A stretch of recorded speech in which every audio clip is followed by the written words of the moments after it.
ہمارے پاس جب لوگ آتے ہیں اور وہ داخل طریقت ہوتے ہیں تو ہم جو بنیادی چیزیں ان کو بتاتے ہیں تو ان میں سے ایک چیز یہ لازمی بتاتے ہیں کہ رزق پاک نہیں ہوگا تو باطن روشن نہیں ہوگا. یہ بنیادی بات ہے. اگر رزق پاک نہیں ہے تو میرے حضور نے ارشاد فرمایا کہ ایک بندہ سفر کر کے کعبۃ اللہ کے صحن میں پہنچتا ہے اور کعبے کے پردوں کو تھام رہا ہے, وہ یمد یدیہ, اور لمبے لمبے ہاتھ کر کے کہتا ہے اے اللہ, لیکن اس کا کھانا حرام ہے, اس کا پینا حرام ہے, اس کا لباس حرام ہے, وہ غذا بالحرام, اس کو غذا حرام سے دی گئی ہے. میرے حضور نے فرمایا اس کی کوئی دعا قبول نہیں ہوگی.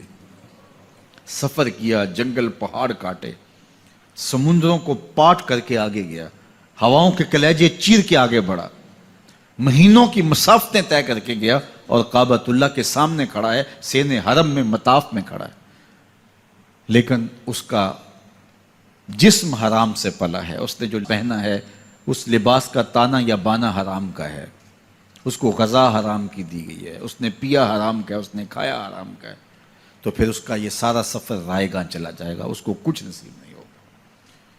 تو سب سے پہلی شرط اس عنوان سے عقل حلال ہے.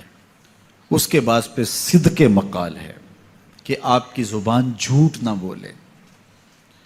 جب کوئی شخص جھوٹ بولتا ہے, روحانیات تو دور کی بات ہے, اللہ کے فرشتے اس سے 1 میل دور ہٹ جاتے ہیں. جب کوئی شخص جھوٹ بولتا ہے تو حدیث پاک میں آتا ہے اس کے منہ سے ایک خاص قسم کی بدبو نکلتی ہے.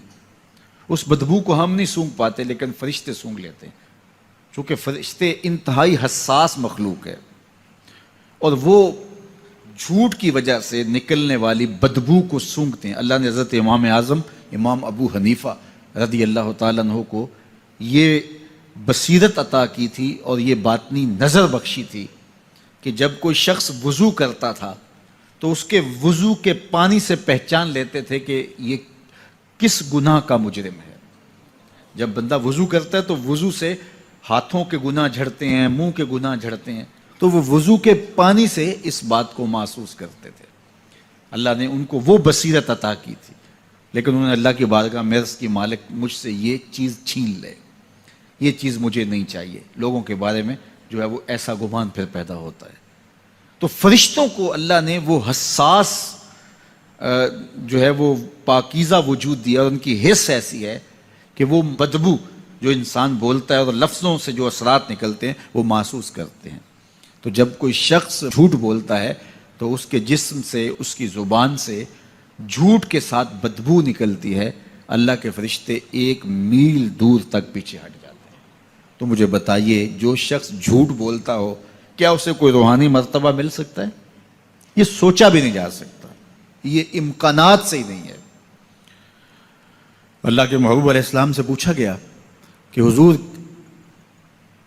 کوئی مسلمان, کوئی مومن کیا بزدل ہو سکتا ہے؟ فرمایا نہیں, وہ بہادر ہوتا ہے, لیکن ہو سکتا ہے کبھی اس سے بزدلی بھی سرزد ہو جائے. انسانی کمزوری ہے, کبھی انسان بہت طاقت میں ہوتا ہے, کبھی انسان کمزور بھی پڑ جاتا ہے. فرمایا ہو سکتا ہے کبھی اس سے ہو بھی جائے. پھر پوچھا کہ بخل کر سکتا ہے؟ فرمایا نہیں, مومن سخی ہوتا ہے, لیکن ہو سکتا ہے کبھی اس سے بخل بھی ہو جائے. کبھی کبھی دولت اسے اچھی بھی لگنے لگ جاتی ہے, جس طرح فرمایا گیا کہ اولاد مبخلتن مجبنتن, یہ جو اولاد ہوتی ہے یہ بندے کو بخیل بھی بنا دیتی ہے اور بزدل بھی بنا دیتی ہے.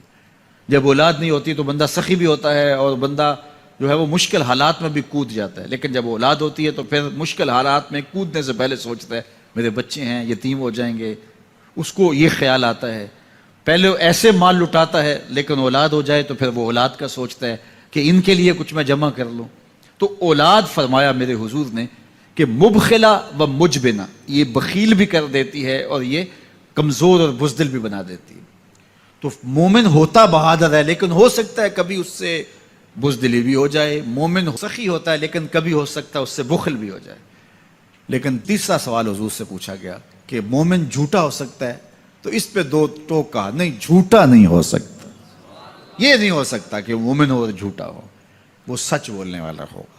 تو عقل حلال اور صدق مقال, یہ 2 خوبیاں جو ہیں یہ اہل اللہ کا طرائے امتیاز ہے, اور یہ مجھے اور آپ کو اختیار کرنی چاہیے. حضرت خلیل اللہ جب وادی غیر ذی زرع میں سیدہ ہاجرہ اور ان کے معصوم نونہال کو چھوڑ کر کے جانے لگے. ایسی وادی جہاں حیوانی وجود بھی نہیں تھا، نباتات بھی نہیں پائے جاتے تھے، پانی کا ایک قطرہ بھی دستیاب نہیں تھا. کالے سیاہ محیط پہاڑ جیسے فولاد پگھلا کے ڈال دیا ہو. وہ وادی جہاں دن کو بھی خوف آئے، وہاں حضرت ہاجرہ نے راتیں بھی گزاری. کتنا دردناک لمحہ تھا. جب سحری کا وقت ہوا، حضرت خلیل اللہ دعائیں دے کے رخصت ہونے لگے. حضرت ہاجرہ سلام اللہ نے آگے بڑھ کے اپنے شوہر نامدار کا دامن پکڑ لیا. تمسکت بِأَزْيَالِهِ، دامن پکڑ کے بولی، میرے شوہر نامدار، اس محیب وادی میں، اس پہاڑوں کے دامن میں جہاں دن کو بھی خوف آئے، نونہال معصوم کے ہمراہ مجھے چھوڑ کے کہاں جا رہے ہو؟ حضرت خلیل اللہ نے کوئی جواب نہیں دیا. پھر قدم اٹھایا تو زوجہ نے پھر دامن پکڑا، پھر وہی سوال، پھر کوئی جواب نہیں آیا. تیسری مرتبہ دامن پکڑا، خلیل اللہ کی جانب سے کوئی جواب نہیں آیا. تو خاتون خود بولی، کیا اللہ کا حکم تو نہیں؟ تو حضرت خلیل اللہ نے کہا، نعم، ہاں اسی کا حکم ہے. حضرت ہاجرہ نے دامن چھوڑ دیا، کہا جائیے، خیر سے جائیے، اگر اس کا حکم ہے وہ ہمیں ضائع نہیں ہونے دے گا. جہاں دن نہیں گزارے جا سکتے تھے، پھر اس خاتون نے وہاں راتیں بھی کاٹی. وہ وادی جس میں وحشت بھی قدم رکھتی تھی ڈر ڈر کے، جہاں پھرتے تھے آوارہ تھپیڑے بادے سر سر کے، جہاں پر گھاس اگتی ہے، جہاں نہ پھول کھلتے ہیں، مگر وہ سرزمین ہے آسماں بھی جھک کے ملتے ہیں. اپنی پاک باز بیوی اور نونہال بیٹے کو چھوڑ کے حضرت خلیل اللہ دعائیں دے کے رخصت ہو گئے. تھوڑا سا توشہ تھا، 2-1 دن کے بعد ختم ہو گیا. پھر ماں کی چھاتی سے دودھ بھی خشک ہو گیا. نونہال پیاس سے تڑپنے لگا. ماں تو پھر ماں ہوتی ہے. تڑپتی ہوئی ممتا کا دل بے قرار ہوا. ایک پتھر کے سائے میں معصوم اسماعیل علیہ السلام کو لٹایا اور پانی کی تلاش میں جبل صفا پہ چڑھی. اطراف میں آسمانوں کی طرف دیکھا، کہیں کوئی پرندے اڑتے دکھائی دیں اور پانی کا نشان ملے اور میں وہاں سے بیٹے کے لیے 2 بوند لے آؤں، لیکن کچھ دکھائی نہیں دیا. تا حد نظر پھیلا ہوا آسمان ہی آسمان ہے اور پہاڑ ہی پہاڑ نیچے دکھائی دیتے ہیں.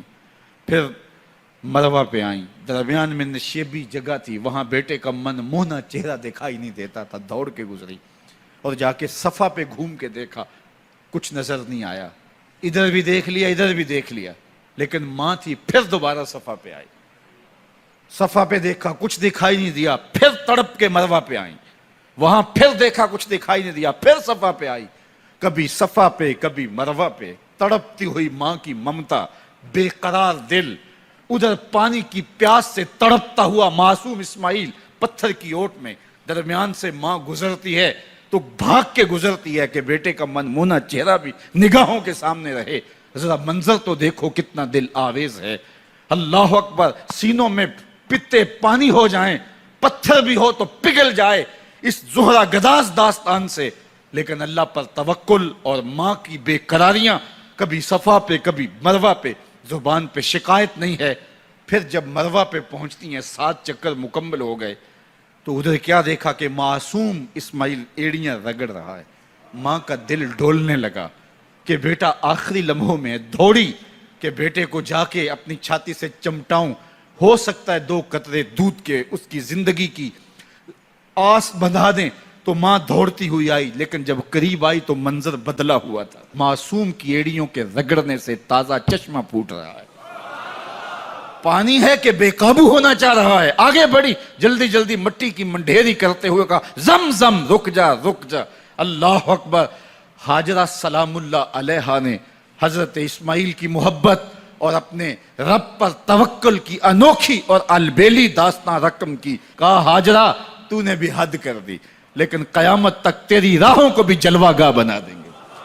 یہاں نبی بھی دوڑیں گے، ولی بھی دوڑیں گے، غوث بھی دوڑیں گے، کتب اور ابدال بھی دوڑیں گے، شہنشاہ بھی دوڑیں گے، کج کلا بھی دوڑیں گے. یہ دوڑنا ہم عبادت بنا دیں گے. حتیٰ کہ امام الانبیاء بھی ان راہوں کی سائی کرتے رہے. عجیب رنگ، عجیب منظر اور عجیب کیف کا عالم. اچھا، یہاں رک کے ایک بات کرنا چاہوں گا، اگر آپ کی توجہ ہو. جہاں حضرت ہاجرہ دوڑیں اور ان کے مبارک قدم وہاں لگے اور لگ کے ہٹ گئے، عارضی نسبت ہے، مستقل نسبت نہیں ہے. جہاں ان کے قدم لگ کے ہٹ گئے وہ جگہ تو جلوہ گاہ بن گئی، اور جہاں حضور خود جلوہ فرما ہیں وہ گنبد خضرا جلوہ گاہ کیوں نہیں ہو سکتا ہے؟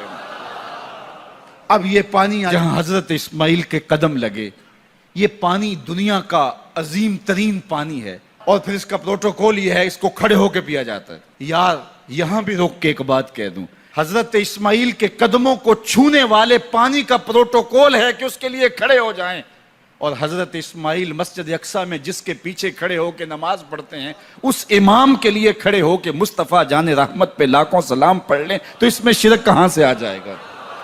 تو یہ تکریم ہے، یہ عزت ہے اس پانی کی